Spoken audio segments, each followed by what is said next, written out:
Good morning, everybody, and welcome to Walk the Dog with Riot Mort. It is Tuesday, 5:30 a.m., nice and early. The sun is just rising, the birds are chirping, and I have to work today. Yep, it's a normal work day. A lot of people who have been on vacation are coming back, so there's going to be a lot of catching up on how set 15's doing, how set 16's doing, a lot of development stuff behind the scenes. So should be a relatively, it's not that busy of a day. That was just general work to do. Big thing is the patch goes out tomorrow. So, which is funny because that'll mean it's been 2 weeks since I started doing this, but that patch will mean, the usual wake up and check to see if the meta broke or anything like that. The cycle continues. Yesterday was nice. Just got to kind of play games. I went down the Expedition 33 rabbit hole, played that a bit more, got more caught up on that. That way, because that question got asked so much this weekend, it was fascinating. It felt like every hour where someone was coming in and being like, what do you feel about Expedition 33? Which was so interesting. So I decided to go down that rabbit hole. I spent probably a good 4 or 5 hours making sure I understood everything about that a little bit more. Good for game design research and things like that. And yeah, very, very weird game. Very interesting. So anyway, all right, questions today. We have some questions. Today's were mixed. It was interesting. So, okay, first question. What is your most and least liked component? I mean, this is an interesting question in the sense that obviously from the Mort designer standpoint, all components should be good, right? For example, there was that period for a good few sets where cloak was basically, terrible, right? Anytime you got a cloak, you were sad. And, that wasn't great. So our goal should be that most people's answer to this question is, I don't know, who cares? They're all the same, right? Augments aren't supposed to be something, or sorry, not augments. Components aren't supposed to be the kind of thing that getting the wrong one can totally throw you off. Now, obviously, if you're hey, I'm going to one-trick Bastion Morgana, you like tears. Tears are pretty necessary to your build. So there's going to be some of that bias. But that should be our goal. Now, that being said, to my personal play style, what I will say is, I think my favorite is probably belt. I love getting belts in my opener.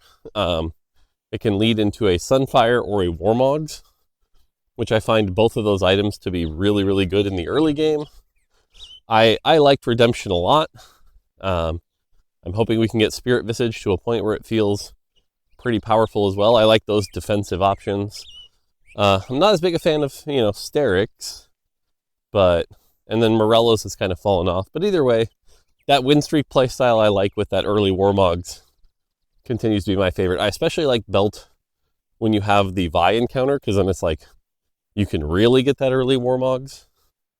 So, I don't know. I think my unique player brand would say belt. As far as least favorite, interestingly enough, I find myself not liking glove. I don't know. Glove is you can make a thieves gloves, but it always feels a little weird. There's IE and JG, but those are better in stage 3 and 4 and stuff like that. Quicksilver is obviously pretty awkward of an item right now. It's not a bad item, it's just awkward. So, Guard Break. Although, actually, you know what? Post-patch, Guard Breaker will be pretty dang good. Although, I will never understand, by the way, all these people building Guard Breaker on Elise without crit. That feels so weird. Just get the spell crit. I don't get it. Anyway, yeah, I mean, I think that's kind of my answer. I think the other thing I'll say is Sword is also probably close to one of my favorites, just because Sword feels like you can build Shojin, which is useful on so many people.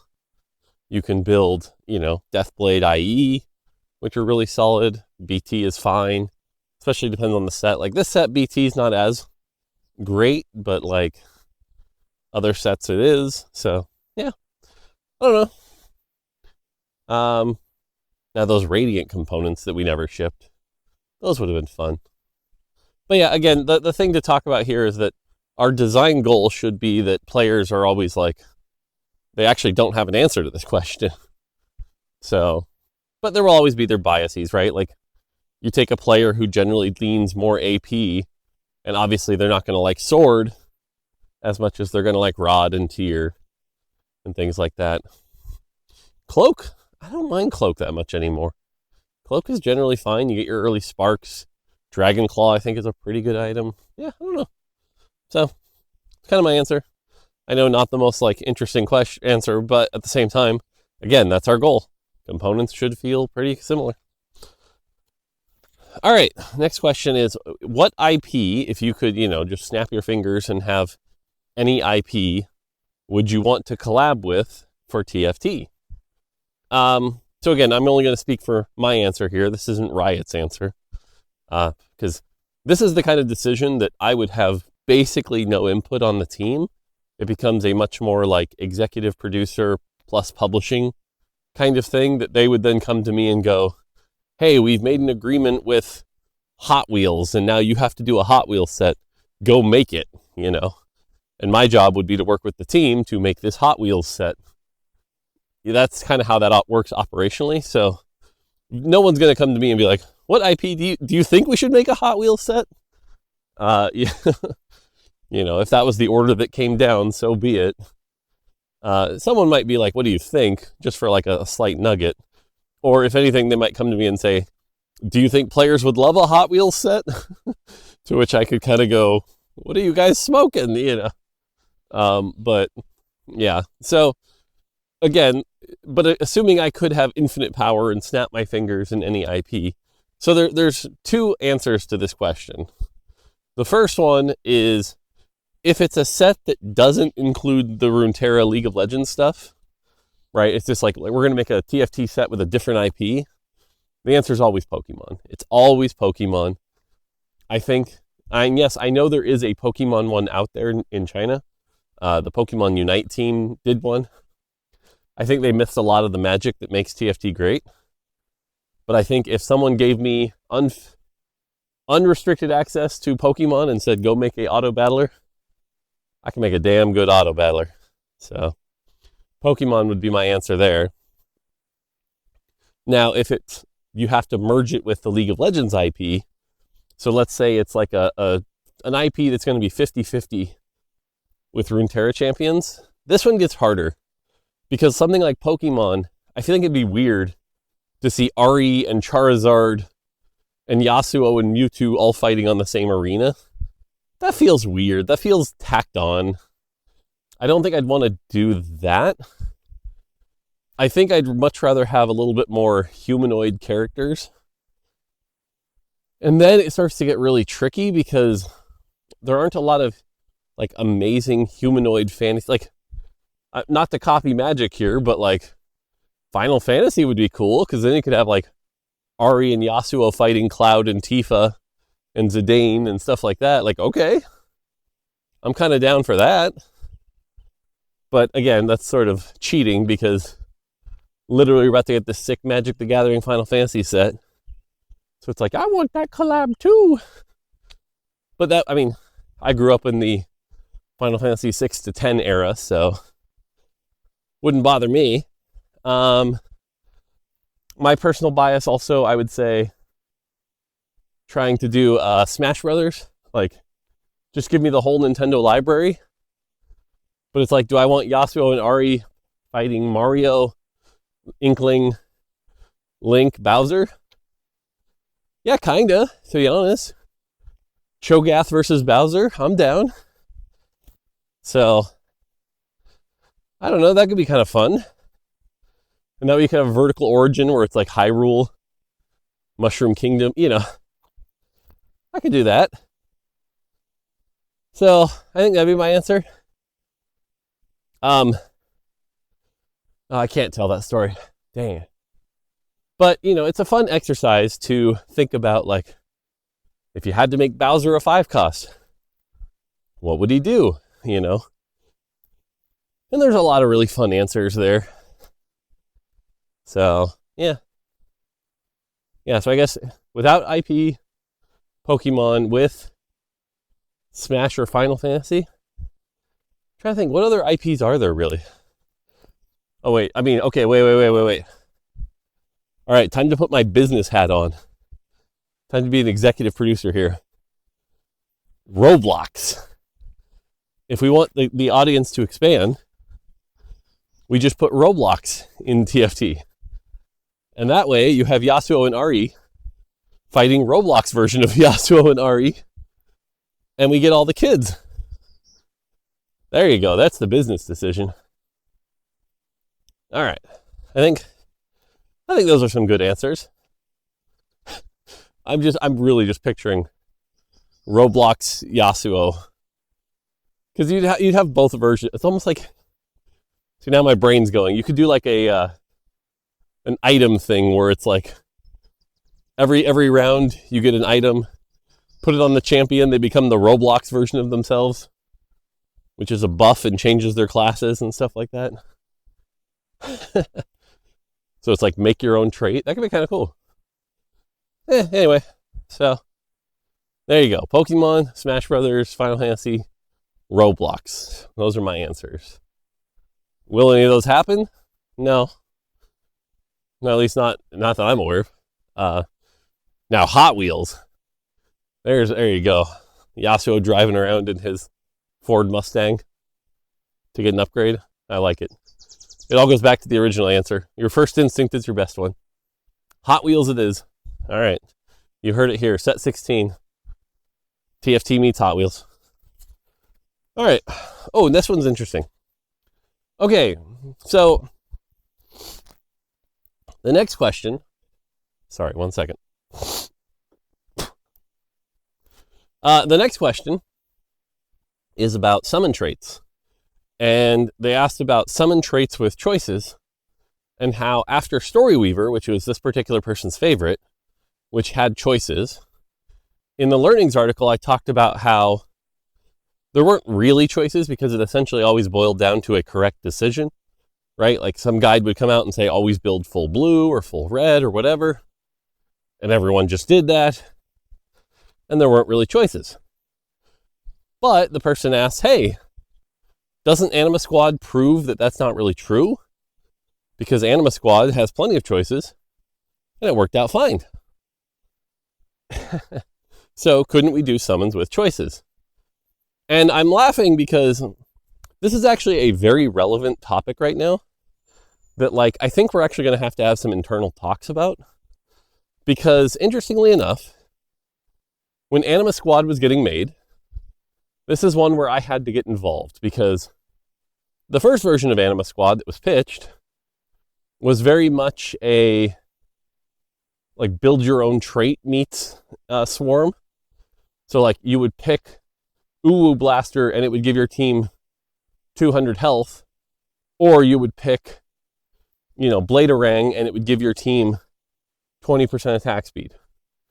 Right? There were stats that weren't on the trait that would be attached to the weapons, so you could build your own trait.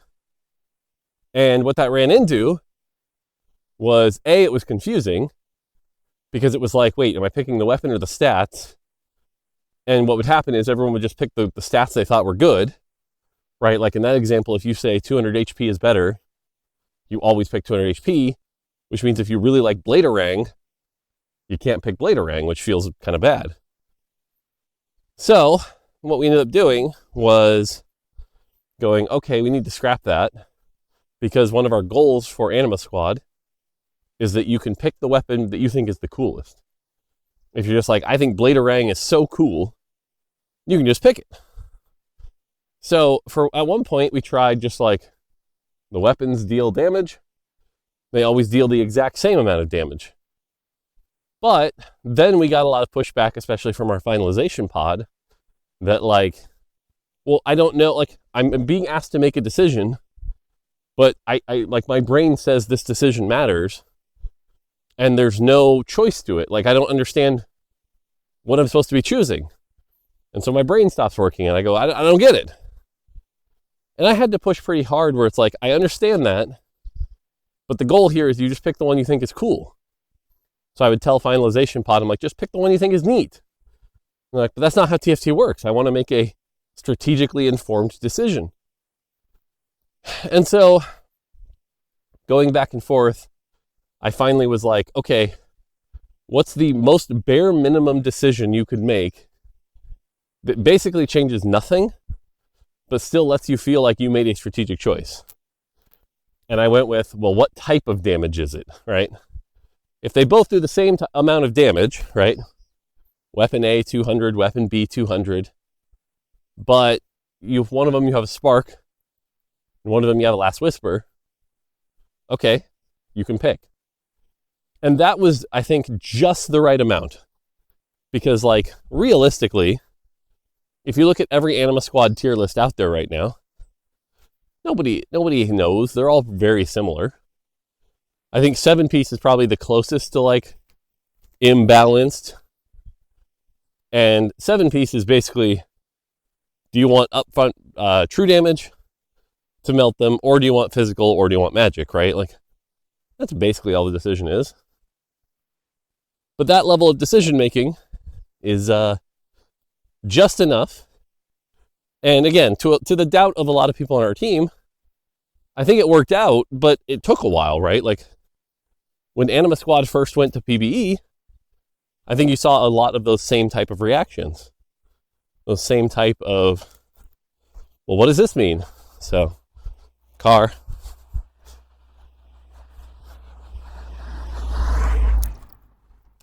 How do I make a decision? And players really trying to solve it. It's interesting that the human brain always tries to solve it. People made their tier lists. They tried to solve it. And we have abstracted it enough that, like, it really doesn't matter. If you look at the data for Anima Squad, the difference in performance and weapons is minor.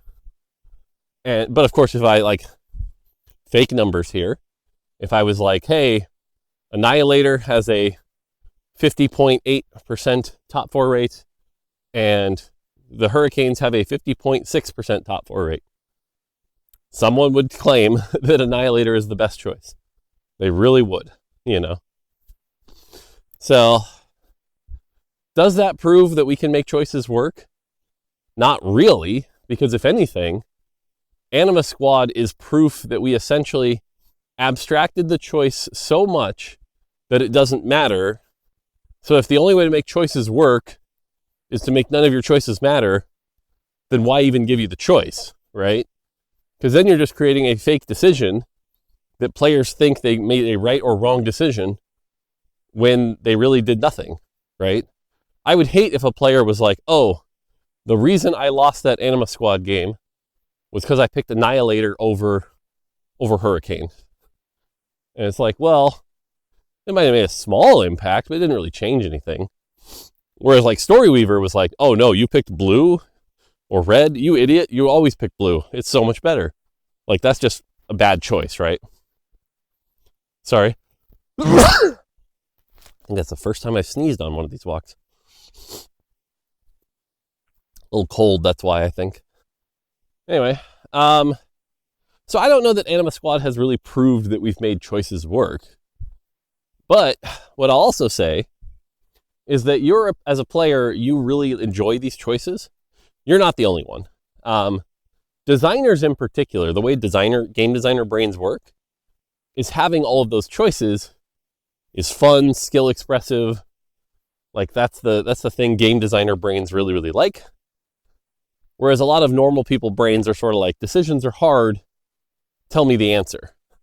So trust me that I'll say that every single trait that we get pitched in the future, or every single set, there's at least 2 origins where it's like, you choose from these 4 options. And it's like, because it's a common game design thing where it's like, well, I can't decide what this one thing is, but if I make it 2 things that I can't decide between and let the player choose, that will allow me to do both on the design side without having to make this really hard decision. And the player can feel like they get to make a cool choice and have an interesting decision as well. So it's a very rich design space that is really, really fruitful. But I don't know, I just keep coming back to, and I'm the one on the team that's a little bit of a anti-choice guy, just because, again, I always find that, like, we build a thing, we give player choices. It takes us 3 times as much energy to build it because we have to build out all these choices, balance all these choices, make sure they all work. And then the end result is, well, ignore 2/3 of the content because this is the right choice, you know? But who knows? I don't know. Yeah, I don't know. I keep going back to like, yes, Anima Squad shows that you can make it work by making the choice not matter. But if the choice doesn't matter, why is it there? In Anima Squad's case, it's there for flavor. But I don't think developing all those different weapons just for flavor. I mean, flavor's good though, right? Like, you definitely do want flavor in your game. God, sorry, the cold's making this worse. Sorry, the cold temperature, not my, I don't have a cold. Yeah. But, yeah, I don't know. I'm kind of talking in circles at this point. Choice is good. Will they come back? Probably. Because if nothing else, designers want them to come back. But our challenge continues to be, have the choices matter, but have them not be a right or wrong answer. Like even something as simple as like, okay, imagine you could have a summon unit. We'll use Scion as an example since we just did him in set 13. And you could choose him to be a tank or damage dealer. Like those are your choices. Very simple binary choice, right? Well, based on all the units in the composition, actually, you know what proves this really, really well? The Golem encounter. I think the Golem encounter is a perfect example of how someone tried to build another choice thing. And then the reality is, well, it's not really a choice, right? Like most of the time, people are just tanking the tank Golem because you generally have a carry in most of your compositions. And having a secondary carry in the Golem is far worse than having a tank so that your main carry can do its job. So even something as simple as that almost boils down to not really having a choice. So I don't know. But again, will it come back? Probably. Am I still a choice doubter? Yeah. Yeah, I kind of am. But it'll be back. Okay, 2 more questions today. Okay, this one was a weird question. Someone said, what if TFT never existed? What do you think players would be doing with their time?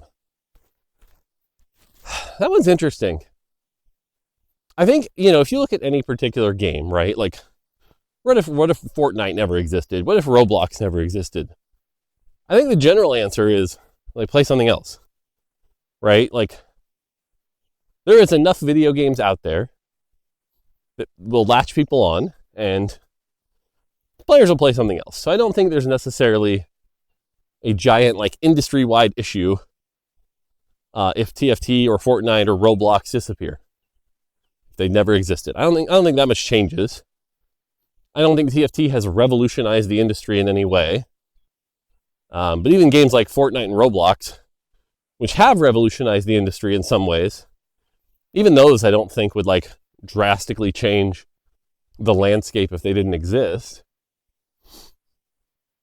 But to give you a more satisfying answer, I think what you actually have to look at is the impact on League of Legends and Riot, right? Like, League of Legends is still generally doing pretty good.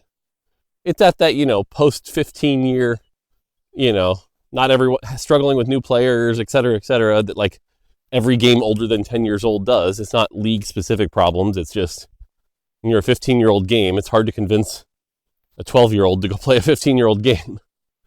But I think TFT bought some time there where it was like, having another game in that client was like, cool, I can switch between them. And we definitely saw in certain regions, like say Korea, where it was like, oh, ranked downtime, go play TFT. And then ranked back up, go play ranked, or switch between them. Or when you're with your friends, play League. When you're by yourself, play TFT. Right? It created some like good patterns and some good connections to the Runeterra IP that I think, if those hadn't existed, would be a different story. Like, would League be better off or worse off? I'm not sure. Because on the one hand, giving League players something else to play can make League played less. But on the other hand, giving them a reason to stay keeps them around long. So it's hard to guess for sure. I'd like to think that TFT has had a generally positive impact on the League and Runeterra ecosystem. But I can't say for sure. That's my hope anyway. I wonder if TFT had an impact on Legends of Runeterra. I don't think so, but just because they were so separate, and Lore's challenges are pretty separate from TFT's challenges, but you never know. And I think a lot of the people that like CCGs have actually bounced off of TFT for the most part. I always use Kibler as that example. But yeah. So I don't know if TFT never existed. And then there's, of course, the selfish version is like, what would I be doing? And I think what would I be doing is interesting, because what would probably have happened is I would have been on a different R&D project. I don't think I would have stayed on League. Actually, there's two realities. One is Andre would have been like, hey, we really need you to be on League. And at this point, I might be like game design director on League of Legends, still there, trying to make champions work, because I'm stubborn and never asked to be moved off projects or anything, and helping Andre out there. Which, who knows, maybe that would have had cool things for League. Or I would have been on some R&D project, and, the challenge with R&D projects is Riot and Western game industry R&D takes forever. I don't do well in work on a game for 6 years that you might not ship.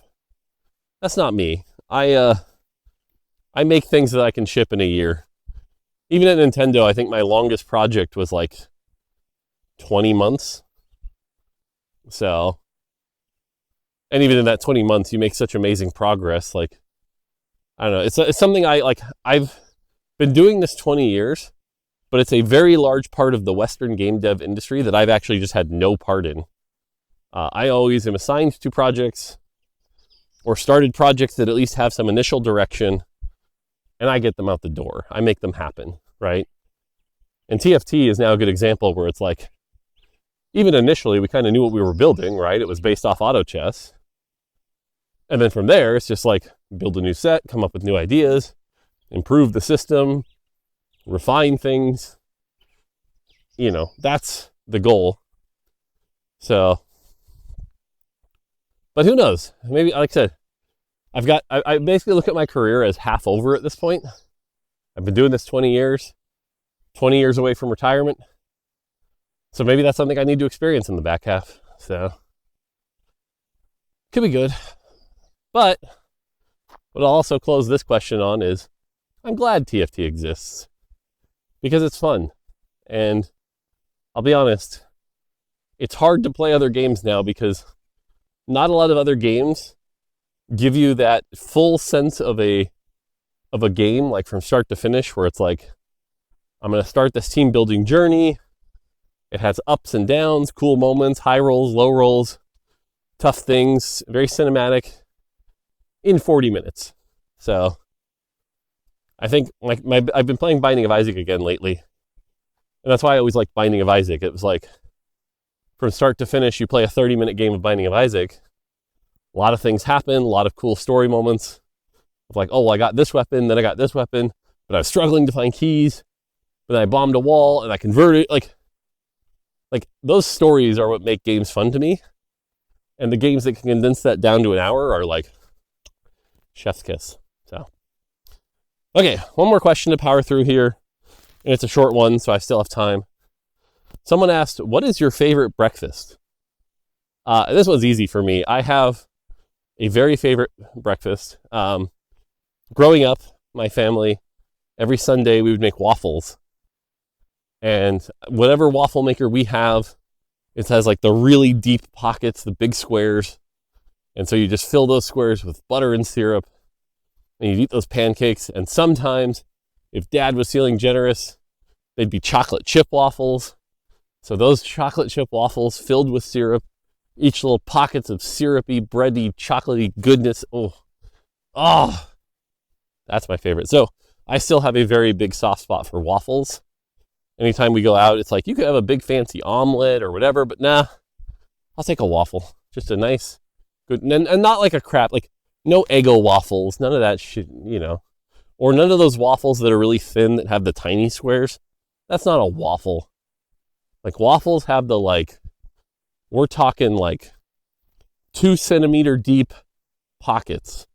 It's probably an exaggeration. It's probably closer to 1 to 1.5 centimeters, or a little less than an inch. Hi, chipmunk. There's a little chipmunk. Hi, chipmunk. But yeah, those waffles are my favorite. I don't get them that often, but when I do, those are the best. Now, weird thing enough, and this is lucky Mort with his privileged life, is what I don't have much of, and probably haven't in a long time? Cereal. I barely ever eat cereal, which is crazy because I think in the United States, cereal is such a common breakfast choice, but yeah, I just never eat it. So yeah, waffles. Waffles are the best. All right, cool. Getting to the uphill part. It's been 31 minutes. It's a good time to end it. Time for the work day. My shelves come today. I'll post pictures tomorrow probably, but my shelves come at 9 o'clock today. I'm excited for that, which means I'm looking forward to the weekend where I can just start putting stuff on the shelves. That is something I'm very much looking forward to. I find that very relaxing. So organizing my things is, I love it. So cool. All right. Hopefully you have a good day. Happy Tuesday. Patch day tomorrow. Patch notes will be up later today. Good stuff. All right. That's going to do it for me. Until next time, take it easy.